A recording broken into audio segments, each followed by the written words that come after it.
All right, happy Wednesday morning. It's another episode of On OpenSeas with Prof with your host Prof. You guessed it. Anyways, today is September 22nd, 2021, and we are going through the top 20 or the top 5 collections on OpenSea for the past 24 hours. I won't give you guys a deep explanation like I did yesterday, but we will do a quick check-in on the crypto markets. To the extent that they matter, Bitcoin is at 42 and it's pretty much plateaued for the last few days, though slightly gaining back its losses. It's not actually COVID. I just have bad fall allergies. Anyways, and Ethereum is slightly lower at 29 right now. Sorry, $2,900. Anyways, so with conversions down, market's a little sour still. Likely still due to the traditional stock market and sort of an outsized influence there, but you never know since this is a global market. But we talk NFTs on here, so let's talk the top 5 today. We didn't really get a lot more art per se, but again, there's one cool project. I think technically 3 total artists and 5 projects as always. We're going to talk about the first one. It's called When Merge. I don't get this project, but this is definitely a nerd's collection. So I don't know. Let's talk about it. When Merge appears to be sort of like a meme. I'm not really sure about the history of it, though I assume it's relatively short, like most things in blockchain and crypto.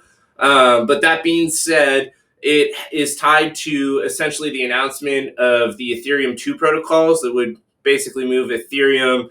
What are they? Proof of, I forget what it's proof of whatever and proof of stake, right? See, on the top of my head, first thing in the morning, I can't remember shit. But anyways, Ethereum is upgrading their network to make it faster and more real time, so it doesn't have to be the slow, latent network that it has been to date, which is a great upgrade since it's it's answering the question of all the potential infrastructure competitors out there. Anyways, When Merge is asking, when is the merge going to happen since it continuously appears to be postponed? I think we were supposed to launch F2 back in January from the original plan and timeline. Anyways, you can now own the system's architecture diagram from the presentation for as little as $45,000. Yesterday it sold for 15F.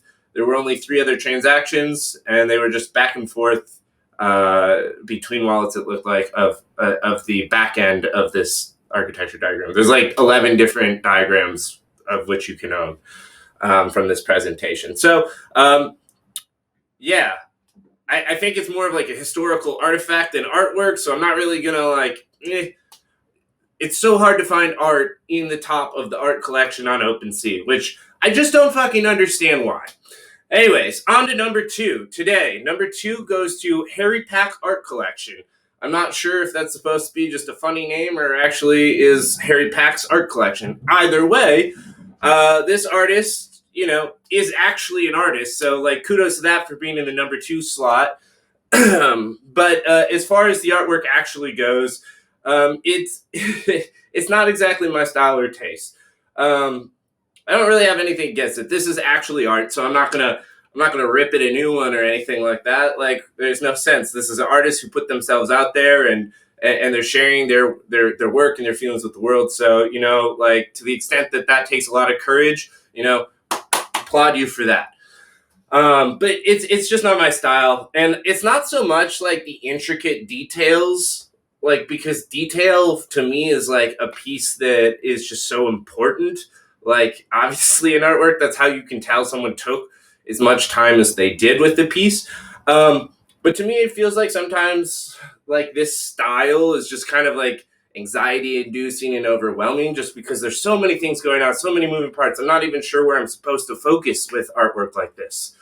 So it's just too much for me. And while it's cool and intricate, it just feels like to me that artists are uncomfortable with empty space in their work, and so they fill it in with these interesting doodles. So I'm not sure, but Anyways, this kind of gives me like old school ancient artwork vibes, and I'm just looking forward to the pending apocalypse so that as these things become relics and the people in the future discover them, they too think that we were unable to communicate with words and language and use pictures to communicate things. Because life is regression, and we're moving back to pictographs as a method of communications. A plus emojis. Anyways, Harry Pack Art Collection, great, good job. Biggest sale yesterday, which we just reviewed, went for about $6,000. They had a lot of sales yesterday, so exciting for them. Big movement. All right, so now we're up to number 3 slot. Number 3 slot is called Zach's Studio. Zach is a luxury car photographer. They don't have a lot of photos up on their portfolio page for sale yet, or even at all. But yesterday, someone paid nearly $3,000 for a photo of the inside of a Ferrari with a Ferrari key on the passenger seat. So I'm not sure, what Polaroids or snaps that you have hidden away on your phone, but you never know what they can go for on here. So start listing them. Photography to me is the original NFT, because people have always said, like, how are you going to make a living as a photographer? You can make 1 million copies. There's nothing unique or collectible about that. And that's absolutely right. And that's the same thing with NFTs and JPEGs. Obviously, technically, that's not true. But when you look at it at face value, it feels very much the same. At the end of the day, who fucking cares? Bringing home money. So, I don't know. Get out there. Start listing. Anyways, Zach's Studio, not super impressive to me, but big money. So, on to the next one. All right, number 4. The 4 slot today goes to Art Blocks Playground. Art Blocks Playground is more of a marketplace and a software than it is an art collective, but it is definitely artist focused and artist centric. So me, collector, wants a piece of artwork, either crafted or curated for me, goes to their website, provides my key and hash to purchase one of these unique created piece of artworks, and I either supply information or I don't, and then boom, out the other side comes a piece of artwork. Well, this is a really lucrative business, apparently, because 2 of the generated artworks yesterday went for over $1 million a piece. The first one sold for $2.8 million, and the second one for like 2.1 or $1.2 million. So we're gonna show them both here. Here's the first one, and here's the second one. You're in shock too, aren't you? Yeah, just because someone's doing it is all the difference. If you have an art project that's weird out there that you think no one in their right minds would purchase, make an NFT, because they will purchase. So the idea is to bring artists and curators and collectors together. I don't really know how this project does this, but it's definitely getting me to talk about it, so that's something. Yeah, also, Art Blocks is probably the bulk of all the sales that were made yesterday, because the top 5 in total did about $3 million in sales, and we can tell which 2 specific sales probably made that slot happen. But Art Blocks also had a bunch of other sales. If you, it's not surprising. You can definitely believe it. They just started just cranking out NFTs. Anyways, the final collection today here is from a collection called Rude Boys. And Rude Boys, by far, my favorite NFT I'm reviewing this morning. I'm still not sold that I would personally purchase this as an NFT, but this is the closest one I would come to owning out of all the ones we're reviewing today. So it's almost like a nostalgic throwback to the 80s and 90s. The idea is that action figures, or toys in general, are going to be these hot commodities that are collectible in the future. And as we know, yeah, they kind of are. It's a small niche, and collectors are few and far between, so it's not a super liquid market. But that being said, there's Beanie Babies that go out there for $25,000. At least there's a tangible good associated with it. But who cares? Who am I to say? Anyways, this is from an artist. His name is Tirm, and he's based out of, I want to say it was Norway or Sweden, but like I did the research an hour or two ago, so forgive me for forgetting.